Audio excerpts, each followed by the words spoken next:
Asterisk, Sasha Montenegro y López Portillo. La historia que nadie quiso contar. Sasha Montenegro dedicó 9 años de su vida al cuidado de un expresidente gravemente enfermo. Sus hijastros la señalaron públicamente en televisión como una mujer violenta. Una carta escrita con pulso tembloroso. 9 años sin percibir un salario. Una propiedad de 12 hectáreas que contaba con apenas un dormitorio y una declaración publicada en los diarios de todo el país. Soy un viejo enamorado. Existe una entrevista que Sasha concedió al cumplirse 1 año de su viudez. Cuando le preguntaron cómo se sentía, respondió con 7 palabras que transformaron para siempre la manera en que México interpretó esta historia. Hoy conocerás 3 cosas. La primera, el artículo periodístico en el que una reportera cuestionó si los hijos de Sasha eran realmente de López Portillo, y lo que esa duda le hizo a una adolescente llamada Nabila. La segunda, la carta que un expresidente de 82 años redactó en contra de sus propios hijos para salir en defensa de Sasha. Y la tercera, lo que Sasha reveló en aquella entrevista, algo que nadie sospechaba sobre los 30 años que compartió con López Portillo. Esta es la historia que nadie se atrevió a contar de manera completa hasta hoy. Y su origen no está en México. Ari, Italia. 20 de enero de 1946. Europa todavía carga con el olor a pólvora y a ceniza. En un hospital del sur de la península nace una niña. Sus padres, Cibojin Hachimovic y Silvia Popovic, son refugiados yugoslavos. La familia Hachimovic pertenecía a la aristocracia de Montenegro, esa región montañosa enclavada en los Balcanes. Pero la guerra lo arrasó todo. Una parte de la familia fue exterminada en un campo de concentración nazi. No quedaron tierras, ni títulos nobiliarios, ni una sola fotografía para el recuerdo. Los sobrevivientes huyeron a Italia con la ropa que traían puesta, y el terror grabado en la mirada. La niña fue bautizada como Alexandra. De cariño le decían Sasa. Y Montenegro, el nombre que décadas más tarde iluminaría las marquesinas de los cines mexicanos. No era un artificio artístico. Era el nombre de la tierra de su madre, el lugar que los nazis le habían robado a su sangre. Meses después, la familia cruzó el Atlántico. Argentina, la provincia de Mendoza, viñedos interminables con la cordillera de los Andes al fondo. Pero la desgracia los perseguía como una sombra que no se puede esquivar. El padre de Sasha, Cibojin, murió cuando ella era todavía muy pequeña. La niña apenas conservaría un recuerdo borroso de él. Su madre, Silvia, quedó viuda con una hija en un país que no era el suyo, hablando un idioma que aún no dominaba. Tuvo que reconstruirse desde cero. Si te gusta este contenido, suscríbete para no perderte ninguna historia oculta. Se casó con un empresario argentino y la familia se trasladó a Buenos Aires. Ahí nacieron los hermanos menores de Sasha, Andrea y Claudio. Y ahí, entre los teatros de la calle Corrientes y las avenidas anchas de la capital, la niña refugiada se convirtió en algo imposible de ignorar. Creció alta, de piernas largas, con unos ojos negros tan profundos que parecían tener doble fondo, y una belleza capaz de interrumpir cualquier conversación a mitad de frase. A los 23 años, en 1969, recibió una oferta de trabajo en el cine mexicano. No lo dudó ni un instante. Metió todo lo que tenía en una maleta. Tomó un avión hacia la Ciudad de México y nunca volvió a vivir en Argentina. 30 años después, esa misma mujer estaría sentada en un juzgado capitalino, escuchando cómo 3 hijastros juraban ante un juez que era una agresora de ancianos. Pero antes de llegar a ese juzgado, tuvo que convertirse en la reina de algo que México nunca había visto. Asterisk de México, 1960. Asterisk. La joven Alexandra Achimovich Popovich aterriza en un país que desconoce, sin contactos, sin familia, con un nombre que nadie sabe pronunciar y un acento argentino que en México suena extraterrestre. Empieza desde el fondo absoluto. Fotonovelas baratas, de esas que se vendían en los puestos de periódicos por unos centavos. Sesiones de modelaje en estudios calurosos y mal iluminados. Pero hay algo en ella que la cámara detecta antes que cualquier productor.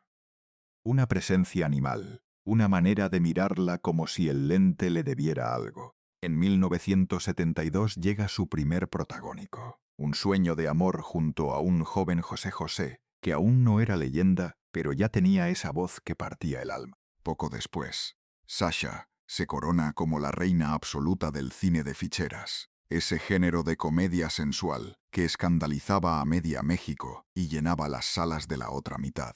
Bellas de noche, Muñecas de medianoche, La golfa del barrio, Pedro Navaja, Playa prohibida, Blancanieves y sus 7 amantes. 69 películas en total. Trabajó con El Santo en Santo contra la magia negra. Ganó un Ariel, el máximo reconocimiento del cine mexicano, por su trabajo con Emilio el Indio Fernández. Protagonizó una escena de desnudo de 30 segundos, que paralizó al país en una época en que eso simplemente no se hacía. Tenía su estrella en el Paseo de las Luminarias, no le pedía permiso a nadie, y México la adoraba. Era libre, era dueña de sí misma, era intocable. Pero eso estaba a punto de cambiar para siempre. Esta era Sasha Montenegro en 1983, pelo negro sobre los hombros, ojos oscuros, parada en un set de filmación rodeada de humo y luces calientes, dueña de sí misma. Esa mujer estaba a punto de cruzarse con el hombre que se lo quitaría todo. Y ese hombre ya tenía una esposa, una amante y un país destrozado. José López Portillo llegó a la presidencia en 1976. Apostó la economía al petróleo. Prometió administrar la abundancia, y cuando los precios se desplomaron, lo perdió todo. Juró defender el peso como un perro. El peso se devaluó de 22 a más de 100 por dólar. Lloró en televisión nacional durante su último informe de gobierno. Y mientras el país se hundía, construía 4 mansiones en un terreno de 12 hectáreas con dinero público. El pueblo lo bautizó como la Colina del Perro. Cada mansión estaba destinada a uno de sus hijos con Carmen Romano, José Ramón, Carmen Beatriz y Paulina. Esos 3 nombres son los mismos que años después intentarían destruir a Sasha.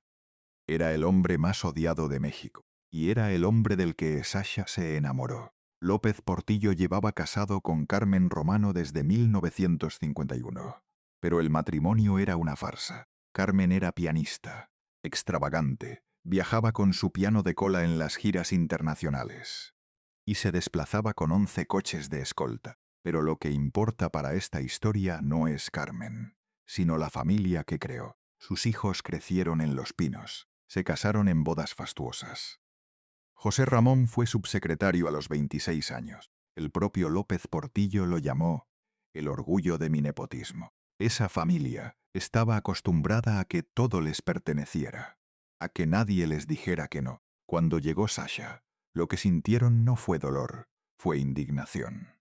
¿Cómo se atrevía una fichera a sentarse en su mesa? Y dentro de esa familia había alguien más peligrosa que Carmen, su hermana, Margarita López Portillo, quien durante el sexenio había dirigido radio, televisión y cinematografía. Ese nombre, Margarita, es el que va a organizar la guerra contra Sasha. 1984, Sevilla, España. Semana Santa. Las calles están llenas de procesiones, cirios encendidos y cofradías en silencio. Un hombre de 62 años camina entre la multitud. Tiene la espalda todavía recta, pero los hombros caídos de quien está acostumbrado a un poder que ya no tiene. Es el expresidente más odiado de México. La gente le ladra en la calle cuando lo reconoce, y entre los pasos procesionales de una calle sevillana, escucha una voz. Sasha voltea, es ella, pelo negro sobre los hombros, los mismos ojos que habían hipnotizado a millones. Tiene 38 años, está de gira con Nunca en Dominga. ¿Qué hace usted aquí?, preguntó él. No, ¿qué hace usted aquí, señor?, respondió ella. La invitó a comer unas tapas. Comenzaron a platicar y algo hizo clic. No era un hombre guapo, diría Sasha años después, pero era un señorón con mucha prestancia, con una gran personalidad, con una gran cultura, un conquistador nato. No fue amor a primera vista. Pero lo que viene ahora es la decisión que le costó todo a Sasha. Se volvieron a encontrar en Roma, cuando ella terminó su gira teatral. Ella tenía 38 años, él 62, una diferencia de 24 años. Y ahí, entre los puentes sobre el Tíber y las tratorias de Trastevere, comenzaron un romance que duraría 20 años. La vedette del cine de ficheras y el expresidente, al que le ladraban en la calle. La realidad es que no lo pensé, confesó Sasha años después. Me sentía muy bien con él. No lo pensó. Esa frase contiene toda la tragedia que vino después. Si lo hubiera pensado, habría calculado lo que significaba unirse al hombre más despreciado de México. Habría medido el costo, su carrera, su nombre, su tranquilidad, y habría tomado el siguiente avión de vuelta a su vida de estrella. Y lo que Sasha no sabía es que al elegir a ese hombre, estaba eligiendo también a su familia. Y esa familia no la iba a perdonar jamás. En enero de 1985, Sasha dio a luz a Nabila. Tenía 39 años. López Portillo seguía casado con Carmen. El escándalo estalló en cada portada.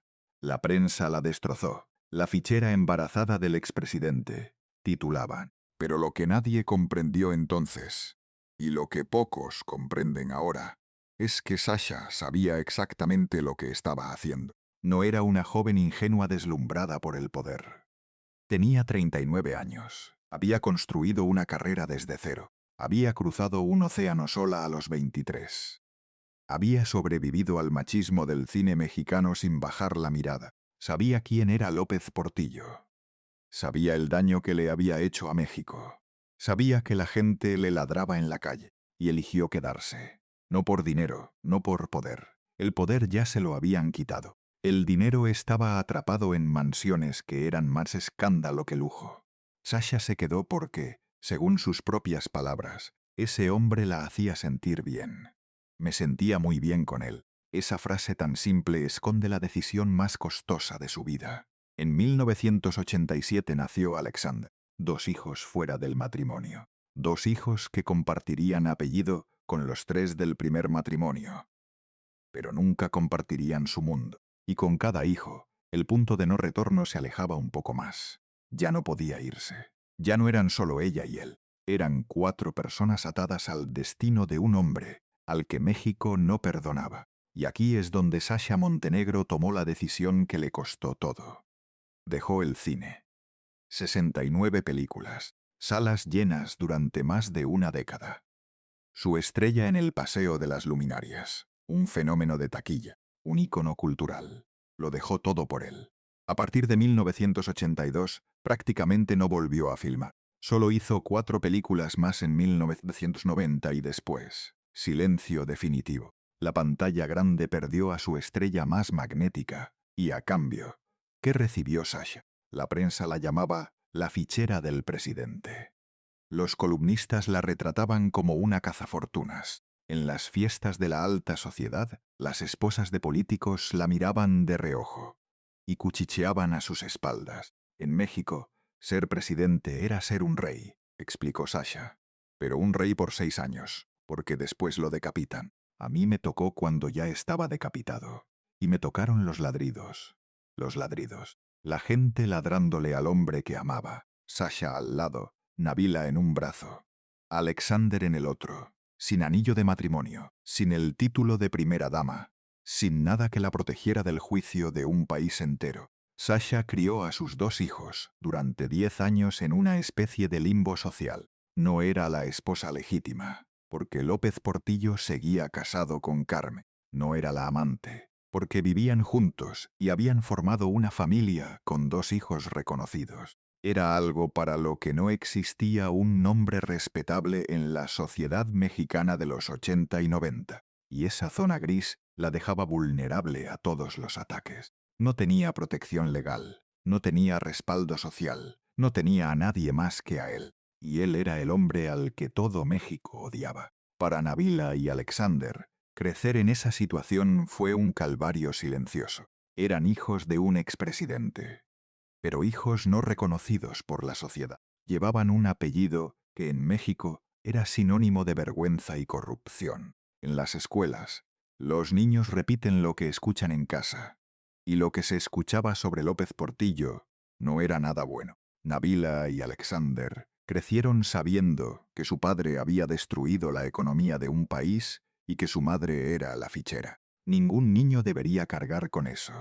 Pero ellos lo cargaron, y Sasha los crió sola, sin el apoyo de una familia política que la rechazaba y sin el respaldo de una sociedad que la juzgaba. El romance de Sasha con López Portillo se mantuvo en secreto incluso después del nacimiento de Nabil.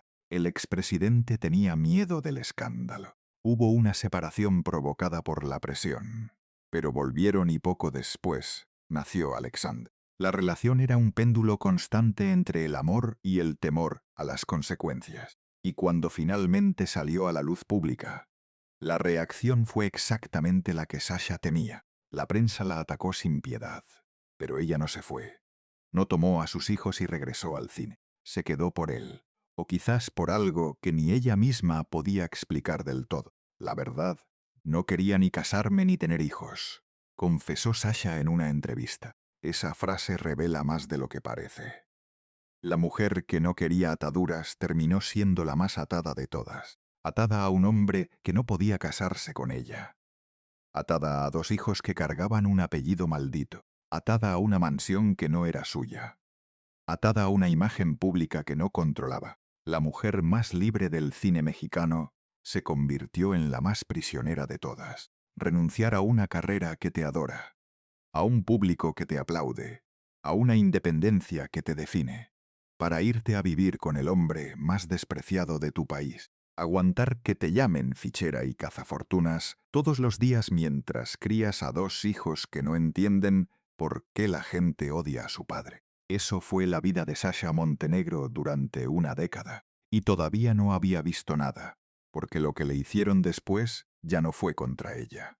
Fue contra sus hijos. Y dentro de la familia López Portillo, había alguien que se aseguró de que Sasha nunca tuviera paz. Margarita López Portillo, la hermana, la misma que había dirigido radio, televisión y cinematografía durante el sexenio. La guardiana del clan. Fue una relación muy difícil porque siempre estuvo esa familia en contra, dijo Sasha en el programa. Vidas al límite. Margarita ha sido una mujer que siempre estuvo en contra de todas las mujeres que se acercaran a su hermano. Margarita no se limitaba a las palabras. Según lo que Sasha relató en múltiples entrevistas, fue Margarita quien organizó la ofensiva mediática en su contra. Fue ella quien llamaba a los periodistas para suministrarles información sobre Sasha. Fue ella quien convenció a los hijos de Carmen de que Sasha representaba una amenaza para la herencia y que había que actuar antes de que López Portillo muriera, y ella se quedara con todo. Fue ella quien alimentó los rumores de maltrato, sembrando la idea en los medios y esperando que prendiera como fuego. Margarita levantaba el teléfono y un titular cambiaba. Llamaba a un director de periódico y una nota desaparecía. Durante 6 años había controlado la relación entre el gobierno federal y cada noticiero, cada redacción, cada productor de televisión, cada conductor de noticieros. Los conocía a todos. Sabía cómo plantar una historia. Sabía qué periodistas aceptaban filtraciones. Y usó esa agenda entera, acumulada durante 6 años de poder, contra una sola persona, Sasha Montenegro. Usó contra la mujer de su hermano las mismas armas que había empleado contra los enemigos políticos del gobierno entre 1976 y 1972, cuando López Portillo intentó defenderla. Margarita ejecutó la jugada maestra. Declaró públicamente que su hermano estaba manipulado, que no estaba en sus cabales, que Sasha lo tenía bajo control. Le arrebató la credibilidad al hombre que alguna vez fue el más poderoso de México. Le quitó la única arma que le quedaba a un viejo enfermo: su palabra. Si López Portillo decía que amaba a Sasha, Margarita decía que estaba senil. Si escribía una carta, Margarita decía que Sasha se la había dictado. Cada acto de defensa era neutralizado por la hermana, que supuestamente lo quería proteger. Recuerda esa carta que López Portillo publicó con la mano temblorosa. Fue su respuesta directa a Margarita, su manera de decirle al mundo: no estoy loco, no estoy manipulado, estoy enamorado. Pero la carta viene después. Antes hay que entender qué pasó dentro de las paredes de la Colina del Perro. En 1991, después de 40 años, López Portillo se divorció de Carmen. En 1995 se casó con Sasha por lo civil. Él tenía 75 años, ella 49. Se mudaron a la Colina del Perro. Sasha entró en esa casa sabiendo perfectamente lo que significaba. Cada mansión del complejo había sido diseñada para un hijo de Carmen. Una para José Ramón, una para Carmen Beatriz, una para Paulina y una para el propio López Portillo. Sasha se mudó a un lugar que no fue construido para ella. Un lugar donde cada pared, cada chimenea, cada ventana colonial había sido pensada para otra familia. Era una intrusa en una fortaleza que no la quería. Y todo México lo sabía. La mansión que el pueblo pagó con sus impuestos se había convertido en el hogar de la vedette que el pueblo amaba en las pantallas, pero despreciaba en la vida real. La ironía era cortante. Sasha vivía en la prueba física de la corrupción de su esposo. Cada vez que un periodista mencionaba la Colina del Perro, era ella quien cargaba con la vergüenza. Sasha la describió así. Era una verdadera porquería, un cascarón enorme. Decía la gente que tenía baños de lapislázuli y llaves de oro. Eso no es cierto. Las cortinas estaban podridas. Yo construí la casa porque tenía una sola recámara y una gran biblioteca. Una sola recámara en una mansión de miles de metros cuadrados. Un solo cuarto para dormir. López Portillo había levantado una biblioteca de 3 pisos, con 30.000 libros, gimnasio y alberca, pero únicamente un dormitorio. Sasha invirtió su propio dinero. Remodeló.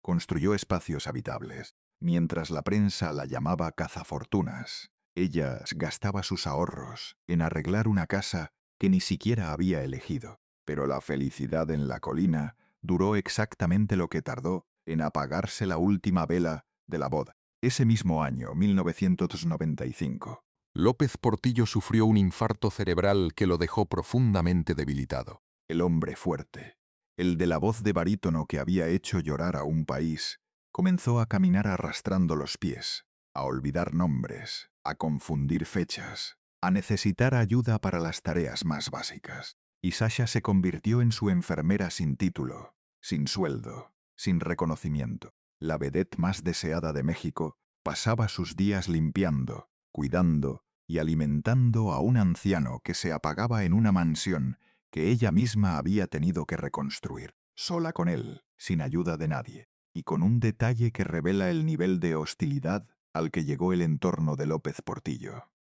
Según lo que Sasha contó en entrevista, la gente que rodeaba al expresidente intentaba quedarse con todo, incluso con la comida. Familiares y conocidos entraban a la Colina del Perro e intentaban llevarse hasta los alimentos de la cocina, donde Sasha preparaba los platillos del hombre al que todos decían querer, pero que nadie cuidaba. Eso no es una disputa por herencia. Eso es un cerco, una asfixia calculada para que Sasha se rindiera y se fuera. Pero no se fue. Él no era un hombre malo. Dijo Sasha. Tenía una parte débil, y estuvo rodeado de gente que no lo favoreció en lo más mínimo, y gente que tampoco lo quiso. Donde hay intereses, los seres humanos quedan a un lado. Esa frase, donde hay intereses, los seres humanos quedan a un lado, no estaba hablando de política, estaba hablando de la cocina de su casa, de las personas que entraban a robarle la despensa mientras ella cuidaba a un enfermo. Y mientras lo cuidaba, mientras le daba de comer y lo sentaba en la silla de ruedas y le leía los periódicos que ya no podía sostener, la familia del primer matrimonio se preparaba para el golpe final, el 9 de mayo de 2000. Carmen Romano murió a los 74 años. Había sido primera dama, había fundado el DIF, había tocado pianos en suites de hoteles en todo el mundo. Murió en su casa de la Ciudad de México. Para los hijos de Carmen fue la pérdida de una madre. Para Sasha fue algo más complejo. La muerte de Carmen eliminaba la última barrera entre ella y la legitimidad. Un mes después, López Portillo y Sasha se casaron por la iglesia en la residencia de Coajimalpa. Nabila y Alexander estuvieron presentes.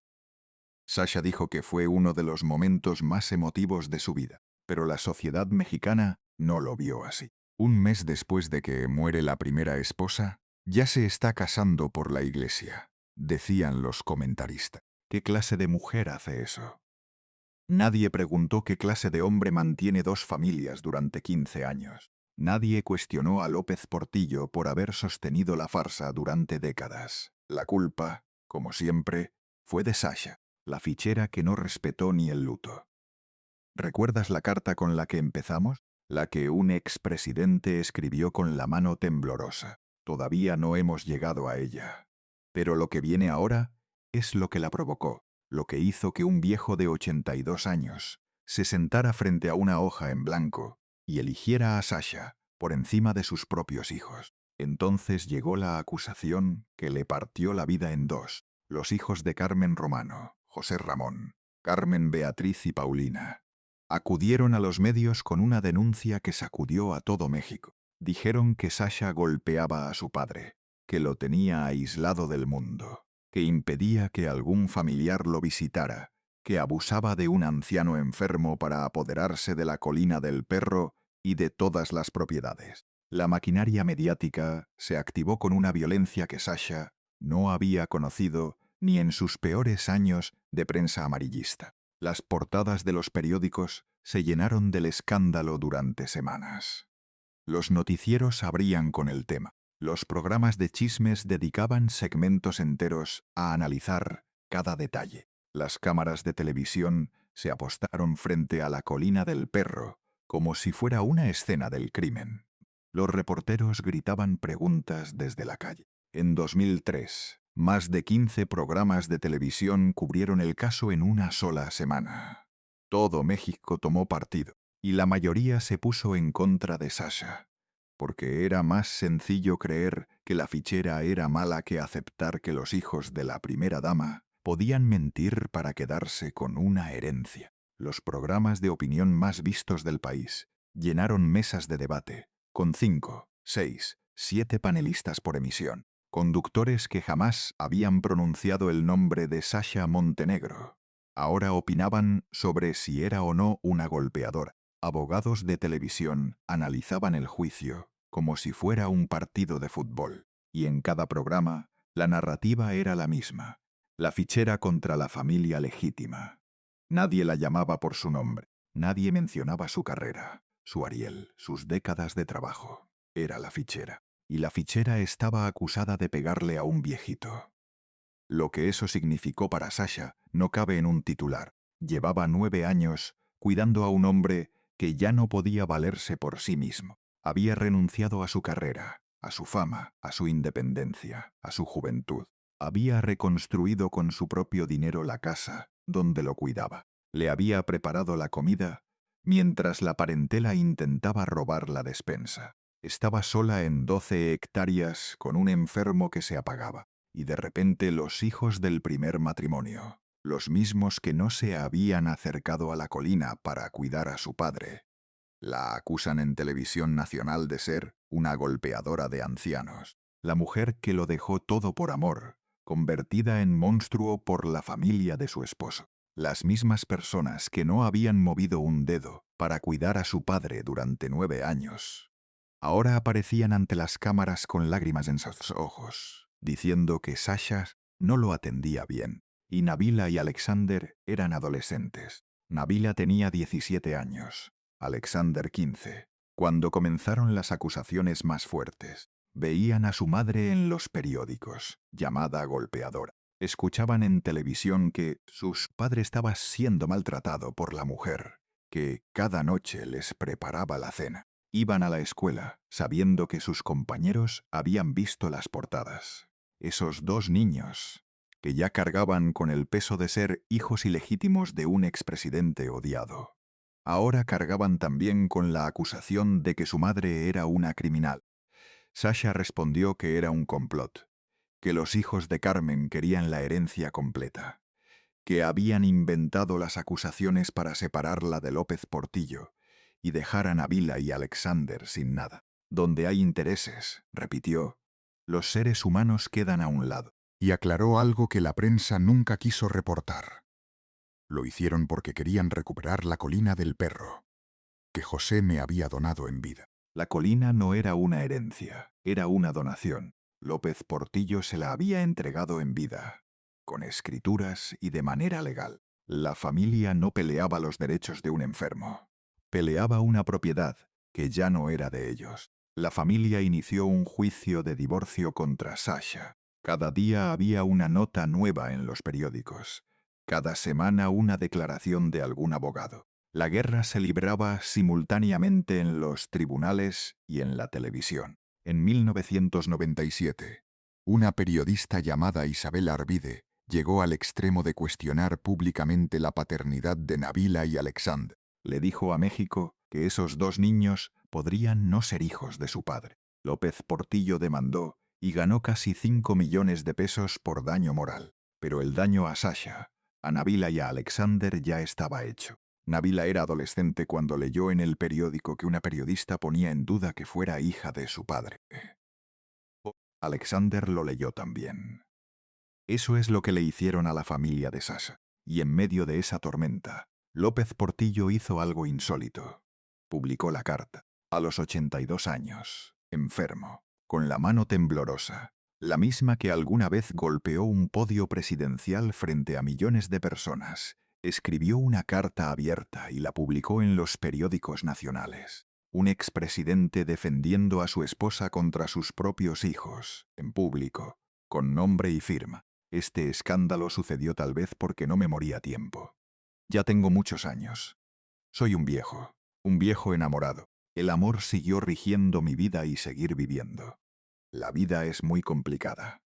Pero la carta no fue lo único. López Portillo aceptó sentarse frente a las cámaras de Ciro Gómez Leiva y Denise Maerker en el programa Séptimo Día. Y ahí, en Televisión Nacional, el expresidente que alguna vez fue el hombre más poderoso de México, dijo algo que dejó helados a los presentadores. Calificó lo que le estaban haciendo a Sasha como un escándalo de proporciones nacionales.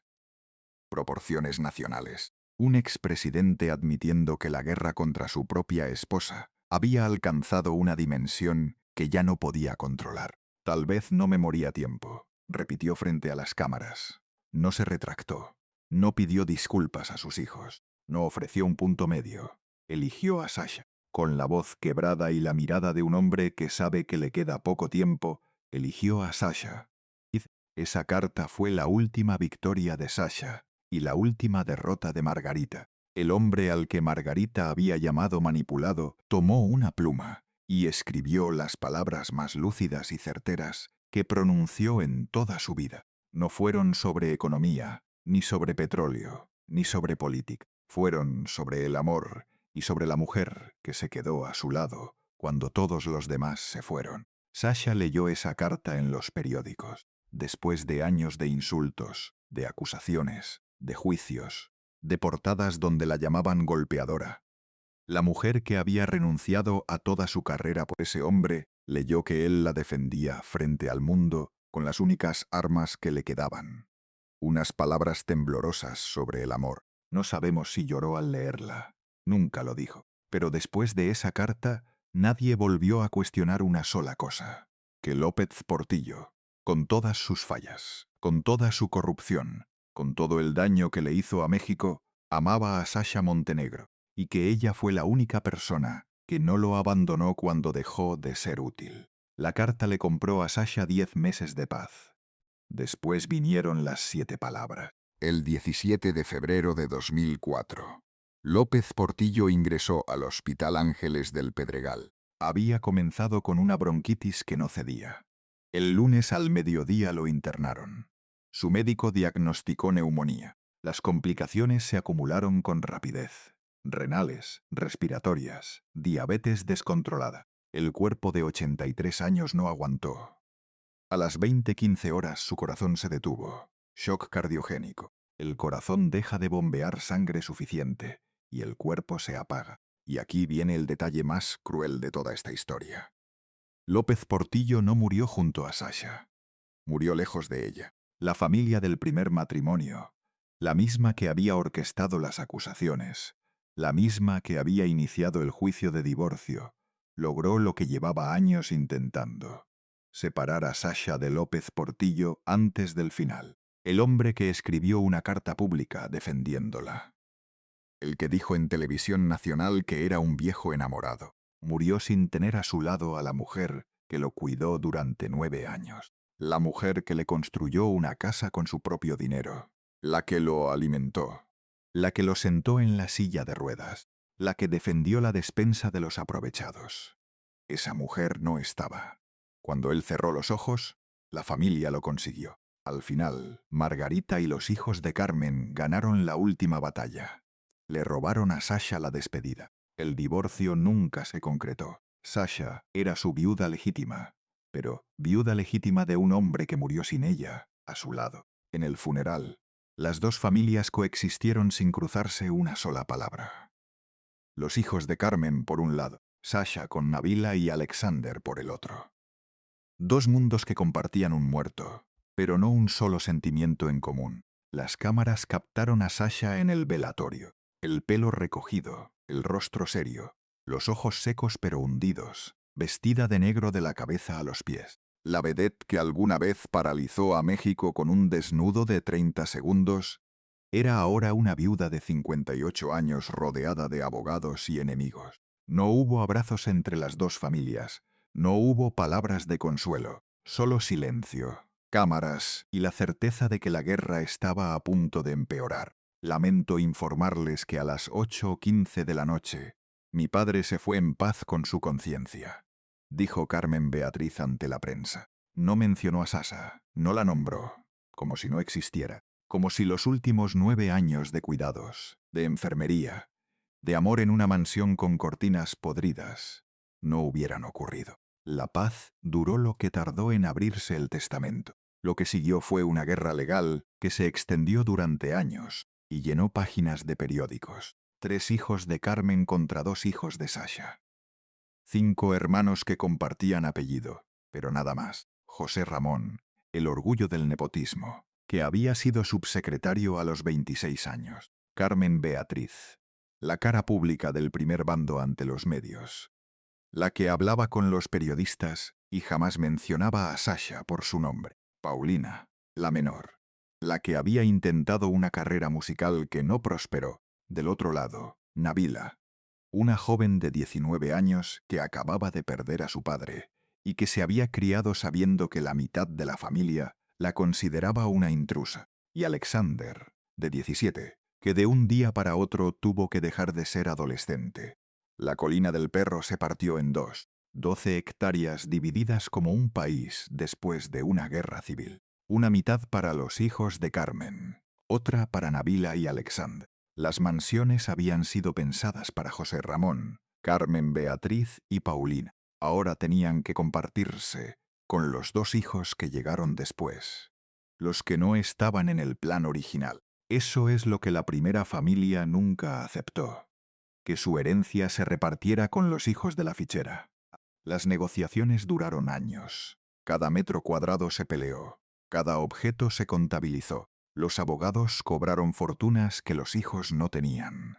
Sasha ganó los juicios principales. No encontraron pruebas de maltrato. Los magistrados fallaron a su favor en 3 instancias, incluido un juicio a nivel federal. Lo hicieron porque querían recuperar la colina del Perro que José me había donado en vida, explicó Sasha. Después de perder 2 instancias, yo gané un último juicio a nivel federal. 3 veces peleó, 3 veces ganó, pero ella no celebró. Se sentó frente a las cámaras de Gustavo Adolfo Infante con los ojos cansados, las manos quietas sobre el regazo, y dijo: yo nunca supe cuáles eran sus bienes. A la fecha tampoco sé. No nos dejó nada de dinero. Lo que sí nos dejó fue una cantidad de problemas y juicios terribles. Y los juicios no terminaron con la muerte de López Portillo. Continuaron contra Nabila, contra Alexander. La primera familia siguió peleando en tribunales contra los hijos de Sasha, durante años después de que el padre de todos ya estaba bajo tierra. Nabila tenía 19 años cuando comenzó la guerra legal. Cuando terminó tenía casi 30. Una década de su vida adulta joven, consumida por abogados, tribunales y audiencias. Alexander perdió toda su adolescencia y los primeros años de su vida adulta en el mismo pantano, mientras otros jóvenes de su edad estudiaban, viajaban y se enamoraban. Los hijos de Sasha iban a juzgados a pelear por una casa que ya no quería nadie. Me retiré de la carrera de actriz, dijo Sasha en TV Notas, pues intenté vivir tranquila con mi esposo y durante ese tiempo lo cuidé. El pueblo de México ya ni se acordaba de él. Y mira cómo dejó a mis hijos. El pueblo de México ya ni se acordaba de él. Esa frase es un cuchillo. López Portillo fue tan odiado que al final ni siquiera lo odiaban. Lo olvidaron. Y los únicos que siguieron peleando por su nombre fueron los hijos que se disputaban los restos de su herencia. Sasha intentó vivir en paz. Pero la paz nunca llegó. Quiero vivir en paz, le dijo a TV Notas con una voz que sonaba más a súplica que a declaración. Todavía me falta saltar unos charcos sucios, que son las demandas que le pusieron a Nabila y Alex. Las demandas que le pusieron a Nabila y Alex, no a ella, a sus hijos. La guerra ya no era contra Sasha, era contra los niños que Sasha crió sola durante 10 años. Los que crecieron con un apellido maldito, los que vieron a su madre acusada en televisión, los que leyeron en los periódicos que alguien dudaba de quién era su padre. Y que, además de todo eso, ahora tenían demandas judiciales con su nombre. La familia López Portillo Romano no se detuvo ni con la muerte del padre, ni con las victorias de Sasha. Siguieron contra los hijos, contra los más vulnerables, contra los que no habían elegido nada de lo que les tocó vivir. Un año después de la muerte de López Portillo, TV Notas fue a buscar a Sasha a su casa. Le preguntaron qué sentía al cumplirse un año de viudez. Y entonces llegaron las 7 palabras. Que Dios lo perdone por tanto daño, contadas una por una. 7 palabras en las que cabe todo lo que le hicieron durante 30 años. 7 palabras que ningún periódico puso en su portada. La mujer que lo cuidó durante 9 años, que lo defendió contra su propia familia, que renunció a toda una carrera cinematográfica por él, que nunca dijo públicamente que se arrepentía. Esa mujer no lo perdonó. Le dejó esa tarea a Dios y añadió algo más. Si tuviera que contestar toda la verdad, no alcanzarían las páginas. Hay una historia dentro de esta historia que Sasha se llevó a la tumba. Algo que nunca contó. Lo que sabemos ya duele. Lo que no sabemos, según sus propias palabras, es peor. Y nunca lo sabremos. No alcanzarían las páginas. Sasha dio entrevistas durante 40 años. Habló con Ciro Gómez Leiva, con Denise Maerker, con Gustavo Adolfo Infante, con TV Notas, con En compañía de Con Vidas al Límite. 40 años frente a micrófonos y cámaras. Miles de preguntas respondidas. Cientos de confesiones parciales. Y según ella misma, todo eso no era ni la mitad. Lo que Sasha dijo en público era lo que el público podía soportar. Lo que no dijo, lo que se llevó a la casa de Cuernavaca y después a la tumba, era peor. Peor que las acusaciones de golpeadora. Peor que la periodista que dudó de la paternidad de sus hijos. Peor que haber cuidado a ese hombre durante 9 años sin sueldo y que la echaran de su lecho de muerte. Algo peor que todo eso existe en esta historia. Y murió con Sasha el 14 de febrero de 2024, en una habitación de Cuernavaca. Le asignaron una pensión de viuda. 1.688.000 pesos al año. Cuando la cifra se hizo pública en julio de 2022, México se indignó. Las redes sociales se llenaron de ataques contra ella. 18 años después de la muerte de López Portillo, Sasha seguía pagando el precio de haberlo amado. Le quitaron la pensión. La mujer que renunció a su carrera entera, a su fama, a su vida, para cuidar a un anciano enfermo durante 9 años, se quedó sin la única compensación económica que el Estado le había dado. 30 años de sacrificio. 0 reconocimiento. Los restos de López Portillo descansan en el cementerio militar de la Ciudad de México. No en un mausoleo, no en un monumento. En un cementerio militar como un funcionario más. El hombre que vivió como emperador fue enterrado como burócrata. La colina del perro ya no existe. Lo que fue de los hijos de Carmen es hoy un fraccionamiento de lujo llamado La Toscana. 50 casas de $6 millones cada una. Lo que fue de los hijos de Sasha se convirtió en una torre de departamentos de 34 pisos. Antes de demolerla, en 2007, Sasha había empezado a rentar parte de la propiedad como set de telenovelas, Al con los guapos de Televisa y Estado de Gracia de Canal 11 se filmaron ahí. La mansión donde Sasha cuidó a un enfermo durante 9 años se llenó de actores de televisión, fingiendo dramas ajenos en las mismas habitaciones donde ella vivió el suyo. Las mismas habitaciones donde Sasha vivió su tragedia real sirvieron de escenografía para tragedias ficticias. En 2018 demolieron lo último que quedaba de la Colina del Perro, la biblioteca, los 30.000 libros, las chimeneas, los muros. Todo lo que López Portillo construyó con dinero público fue vendido, demolido y borrado del mapa.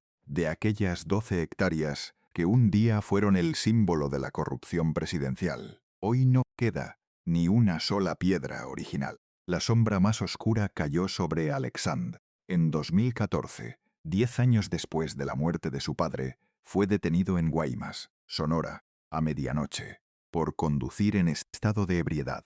Lo metieron en una celda durante 8 horas. Fianza, 3.000 pesos. No era la primera vez. Meses antes ya lo habían multado por lo mismo. En esa ocasión, Sasha tuvo que interceder personalmente. La reina del cine de ficheras, a los 68 años, sacando a su hijo de una celda en un pueblo de Sonora. Así terminó la dinastía López Portillo del lado de Sasha, no en los tribunales de la Ciudad de México, peleando herencias millonarias, sino en un juzgado menor de Guaymas, pagando una fianza de 3.000 pesos. Sasha había dicho años antes, cuando hablaba de sus hijos, que lo único que quería era que tuvieran una vida tranquila, sin cámaras, sin jueces, sin apellido maldito, una vida que ella nunca tuvo.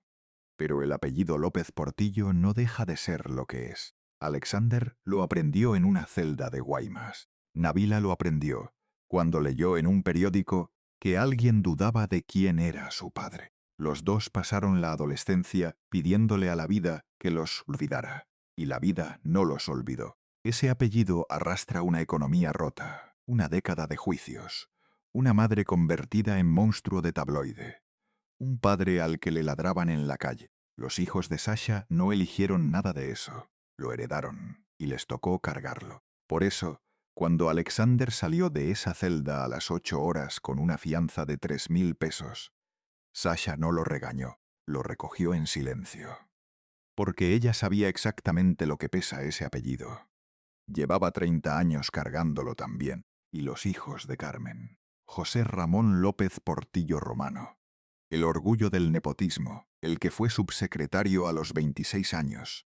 Desapareció del ojo público después de la pelea por la herencia. Carmen Beatriz, la que habló ante la prensa el día de la muerte de su padre, sin mencionar a Sasha por su nombre, se retiró a una vida privada de la que nunca volvió a salir. Paulina, la menor, la que soñó con ser cantante y grabó un disco con la Filarmónica por órdenes de su madre, tampoco volvió a dar señales. Y Margarita López Portillo, la hermana, la guardiana del clan, la mujer que usó sus contactos en los medios para intentar destruir a Sasha. Murió sin que la prensa le dedicara ni la 10ª parte de los titulares que le dedicó a la vedette que tanto combatió. La ironía final. La mujer que Margarita intentó borrar de la historia terminó siendo más recordada que ella. Sasha se retiró a Cuernavaca, la ciudad de la eterna primavera, lejos del ruido de la capital, lejos de las cámaras, lejos de los tribunales, lejos de la Colina del Perro, que ya no existía. Vivía en silencio. Viajaba poco. Decía que tenía pequeños negocios que le daban para vivir modestamente. Cuando TV Notas la visitó, encontraron a una mujer que ya no quería hablar del pasado. Escarbar en el pasado no es bueno, dijo Sasha. Si tengo algo que recordar de él, solo trato de emular lo bueno, que fue un hombre culto, que lo amé, que fue atractivo, que la pasamos bien juntos como pareja y bueno, él también me amó. Hizo una pausa. El problema fue que envejeció, se enfermó, y esto le provocó mucho daño psicológico tanto a él como a nosotros. Pero eso hay que dejarlo en el pasado.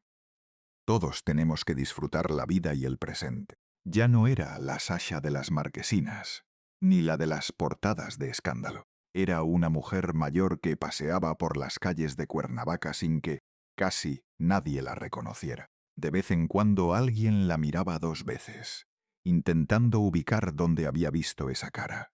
Pero la mayoría pasaba de largo. El tiempo había hecho su trabajo. La mujer que había paralizado a México con más de 60 películas era ahora invisible en una calle de Morelos. Y probablemente eso era exactamente lo que quería. Después de 30 años bajo los reflectores del escándalo, la oscuridad debió sentirse como un alivio. Le preguntaron con quién se reunía, quiénes eran sus amistades, y la respuesta fue otra daga.